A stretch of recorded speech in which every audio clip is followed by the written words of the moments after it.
Anime time में आपका तहे दिल से स्वागत है दोस्तों। मैं हूं आपका अपना होस्ट और आज हम बात करने वाले हैं उस एनिमे की जो सिर्फ एक कहानी नहीं बल्कि एक आईना है जिसमें हम सब कहीं ना कहीं खुद को देख सकते हैं।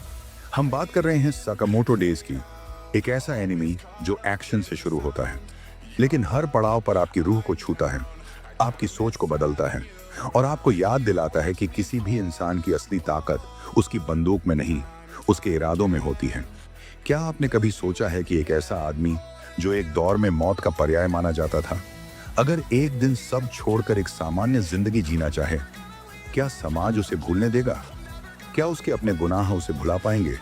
यही सवाल उठता है जब हम टारो साकामोटो की कहानी में उतरते हैं। एक ऐसा किरदार जो कभी हिटमैन की दुनिया का बेताज बादशाह था, लेकिन प्यार में ऐसा डूबा कि उसने बंदूक छोड़ दी। साइलेंसर से निकलती आवाज की जगह अब अपनी बेटी की हंसी को सुनना पसंद करता है। वह अब एक सीधा साधा किराना दुकानदार है जो अपने परिवार के लिए सब कुछ कुर्बान कर चुका है, लेकिन अतीत की परछाइयां इतनी आसानी से पीछा नहीं छोड़ थी। जैसे ही पुराने दुश्मन उसकी खुशहाल दुनिया में दस्तक देते हैं, सकामोटो फिर से उस जानवर में तब्दील हो जाता है। लेकिन इस बार वह खून नहीं बहाता, वह अपने हुनर, दिमाग और आत्मनियंत्रण से लड़ता है। चाहे चम्मच हो, कैंडी स्टिक या सब्जी का ठेला, वह हर चीज को हथियार बना लेता है और यही उसकी असली खूबी है। उसकी लड़ाई की कला एक कला ही है। वह नाचता नहीं लेकिन हर मूव डांस जैसा लगता है। वह कुछ कहता नहीं लेकिन हर पंच एक कविता बन जाता है।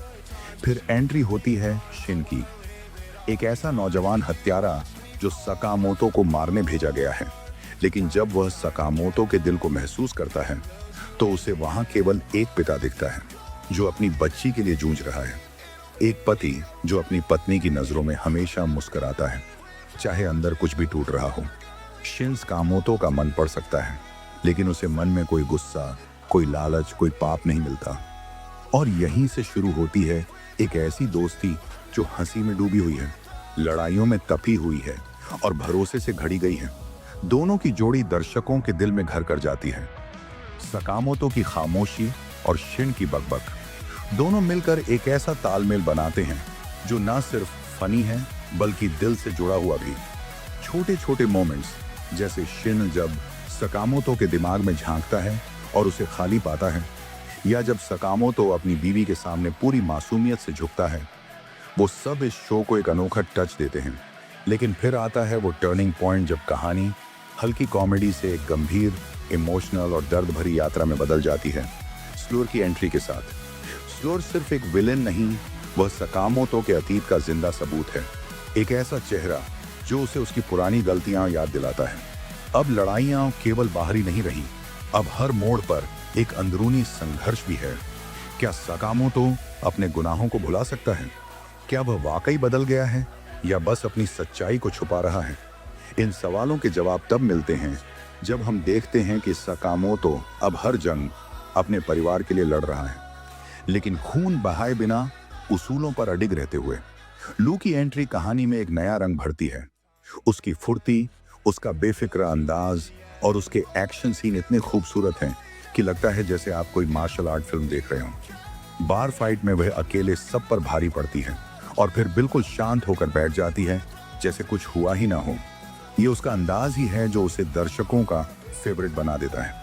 Train battle, rooftop chase, supermarket में बवाल, हर सीक्वेंस दिल की धड़कनें बढ़ा देता है और बैकग्राउंड म्यूजिक हर पल को सीधा आपके सीने में उतार देता है। लेकिन इन सब के बीच जो चीज सबसे गहरी लगती है वह है सकामोटो की खामोशी। एक ऐसा इंसान जो कुछ नहीं बोलता लेकिन उसकी नजरें सब कह जाती हैं।